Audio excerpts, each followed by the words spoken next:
Good morning, class. As we have done the introduction of chapter 2, that is nutrition in animals. Now we are going to cover up the other topics of this chapter. So, the topics that we are going to cover today is animal nutrition, steps of digestion process, which starts from ingestion, then digestion, then absorption, assimilation, and the last step is egestion.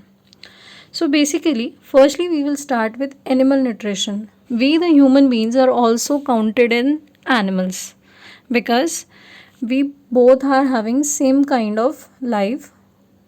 So animal nutrition basically includes nutrient requirement. सबसे important जो animal nutrition में आता है वो क्या है? Nutrient requirement. Nutrients की need है हमारी body को. Then mode of intake of food. How we will take the food or how the process goes up and its utilization in the body. Body में उस न्यूट्रिएंट की utilisation यानी कि use कैसे होता है. So nutrition, the term from which the chapter starts is nutrition. Nutrition basically means nutrient requirement. It is the process of eating or taking. खाना या लेना, क्या लेना है हमें? नरिशमेंट लेना है. And we get nourishment from food. जो भी हम खा रहे हैं उससे हमें क्या मिलते हैं? न्यूट्रिएंट्स मिलते हैं. So there are some sources of nutrition which is shown in the picture. This food that we are eating includes all the eatables that can be utilized by the body for nourishment. हमारी body को उन सब की ज़रूरत है ताकि body अच्छे से ग्रो कर पाए, हर एक बॉडी पार्ट हमारा प्रॉपरली मेंटेन्ड हो, हम डिजीज़ से सफ़र ना करें. So that basically the function of food. Now what is the mode of intake of food, how the food is taken inside. So the first one is autotrophic. You are very well aware of this term that we have done in chapter 1, in which an organism prepare its own food on their own. अपना खाना खुद prepare करता है. That is only the plants. On this earth, one living organism is there which can prepare its own food, that is plants. And then comes the other mode of nutrition, that is heterotrophic nutrition. We the animals, including human beings, are dependent upon these plants for getting food. We are not able to prepare our own food. Then another type of heterotrophic is parasitic, in which an organism takes the food from the body of an organism. अपना खाना खुद prepare नहीं करता, दूसरे पर dependent है, उसकी body से ही नरिशमेंट ले लेता है. Example we have discussed already, that is cuscuta or amarbeil and the worms which is present in our intestine. Then saprophytic nutrition, which is basically the organisms grown on dead and decaying matter. The example is fungi, mushroom. We have discussed all these in chapter 1. Now we will start with the process of digestion, and the process of digestion begins with the first step, that is ingestion. Ingestion is basically the process of intake of food. खाने को अंदर लेना. कहाँ लेना है? मुंह के अंदर. In this process the food is acquired from the environment. हम एनवायरनमेंट से खाना लेते हैं and that food the food that we acquired is made available to the body. Body को दिया जाता है फॉर डाइजेशन. डाइजेशन के लिए through the buccal cavity. This is the buccal cavity is basically mouth. So हम वो food जो हमने एक्वायर किया एनवायरनमेंट से उसे हम कहाँ पहुँचाते हैं? अपने माउथ में पहुँचाते हैं. As you can see in this picture, the spoon is inside the mouth of the baby. So this is the first step of digestion, that is ingestion. After ingestion, when the food comes in the mouth, the digestion process, basically digestion, what does the word digestion means? It is the process of breakdown of complex food. जो हमने खाना खाया है, that is a complex food, is getting converted. breakdown हुआ है, उसको तोड़ा गया है into simpler substances, और उस पूरे process को हम क्या बोलते हैं? digestion बोलते हैं. and this digestion process is in order के अंदर होता है. firstly ये कहाँ से start हुआ है? माउथ के अंदर, in which grinding of food take place. Food को ग्राइंड किया जाता है. किसकी हेल्प से ग्राइंड किया जाता है? By the help of teeth.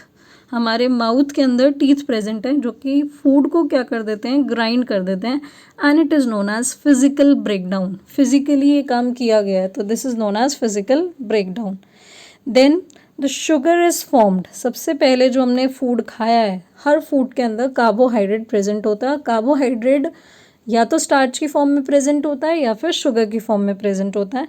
सो जो हमने फूड खाया है वो किस फॉर्म में जाता है, स्टार्च की फॉर्म में, और फिर उसको कन्वर्ट कर दिया जाता है शुगर में by the action of salivary amylase. And salivary amylase is an enzyme which is present in the saliva.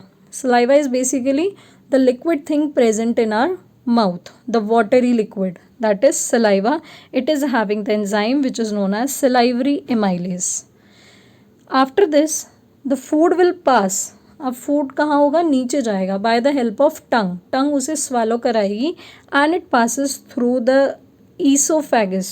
Esophagus is basically the food pipe and the food goes in the peristaltic movement. What is the peristaltic movement? It is like we are having this type of food pipe and the food pipe will show this type of movement. ऐसे ऐसे करके हमारी food pipe खाने को नीचे भेजती है, contract and relax. पहले कॉन्ट्रैक्ट करती है, देन रिलैक्स करती है, और फिर फूड जो है वो नीचे मूव करता रहता है। सो इट में रिलैक्स एंड कॉन्ट्रैक्ट, इसमें मसल्स प्रेजेंट होते हैं जो कि हेल्प करते हैं फूड को नीचे पहुंचाने में। इस तरह की मूवमेंट को हम क्या बोलते हैं, पेरिस्टाल्टिक मूवमेंट बोलते हैं, और प्रोसेस को हम क्या बोलते हैं, पेरिस्टाल्सिस बोलते हैं। Then the food reaches the stomach. अब यहाँ से फूड एंटर करने के बाद कहाँ पहुँच जाता है, आपके स्टमक के अंदर, और स्टमक के अंदर डाइजेशन स्टार्ट होता है किसका, प्रोटीन्स का, where the proteins are digested by the action of dilute hydrochloric acid, because in our stomach an acid is present which is hydrochloric acid, and this acid break downs or make the microorganisms dead. जो भी हमने खाना खाया अगर उसमें किसी भी तरह के जर्म्स प्रेजेंट हैं तो उनको बिल्कुल डेड कर देता है। This is done by the acid present in the stomach which is hydrochloric acid. After this, जब प्रोसेस स्टमक के अंदर हो गया, then the food reaches in the small intestine.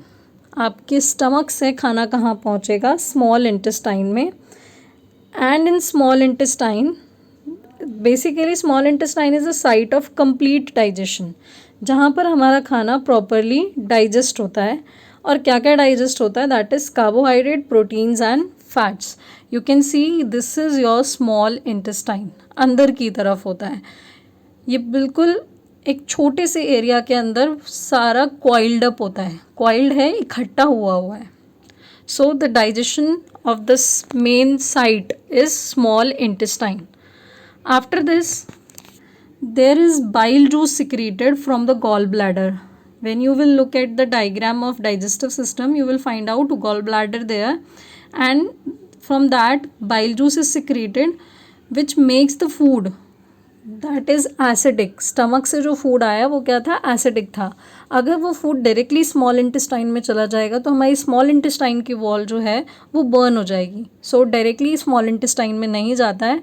gallbladder जो है वो बाइल जूस सिक्रीट करता है, एंड बाइल जूस उस एसिडिक नेचर को कन्वर्ट कर देता है बेसिक के अंदर, एंड साथ में आपके फूड के अंदर जितने भी फैट ग्लोब्यूल्स हैं उनको भी ब्रेक करना स्टार्ट करता है। Then after that there is pancreatic enzymes also which secretes pancreatic juice.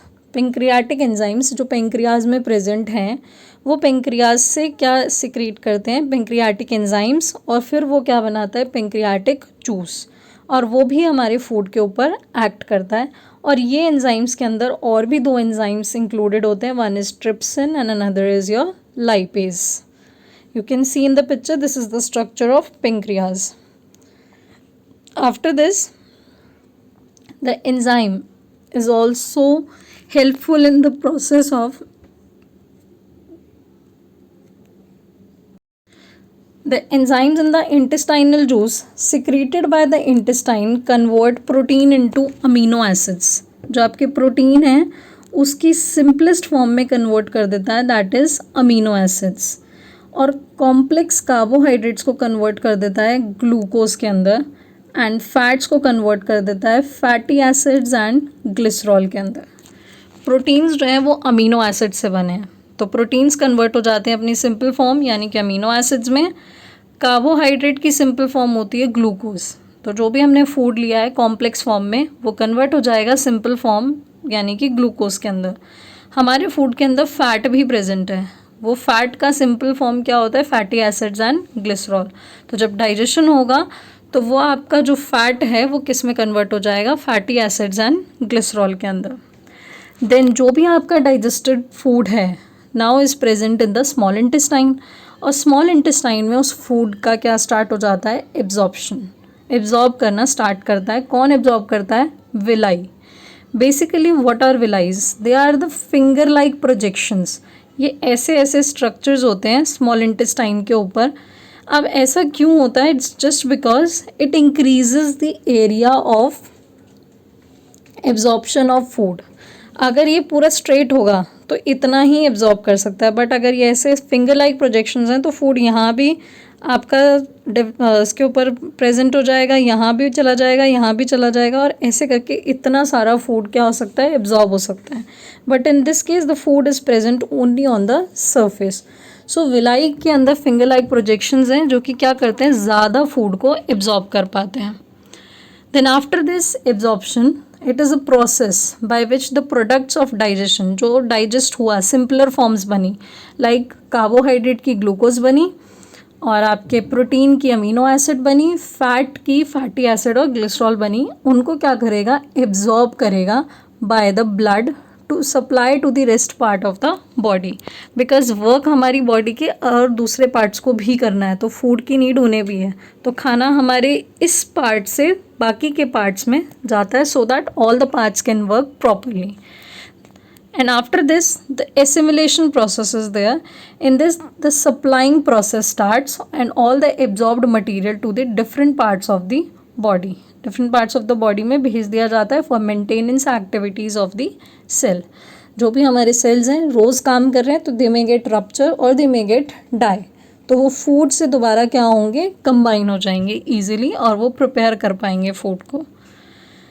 After this assimilation जो हुआ, the villi are richly supplied with blood vessels. जो हमारी विलाइज थी यानी कि जो फिंगर लाइक प्रोजेक्शंस थी स्मॉल इंटेस्टाइन के अंदर, उनके अंदर वो सप्लाई होती है with blood vessels which take the absorbed food to each and every cell. क्योंकि ब्लड बॉडी के हर एक पार्ट में जा रहा है तो फूड भी बॉडी के हर एक पार्ट में उस ब्लड वेसल्स की हेल्प से पहुंच जाएगा, where it is utilize for obtaining energy, उससे एनर्जी मिलेगी।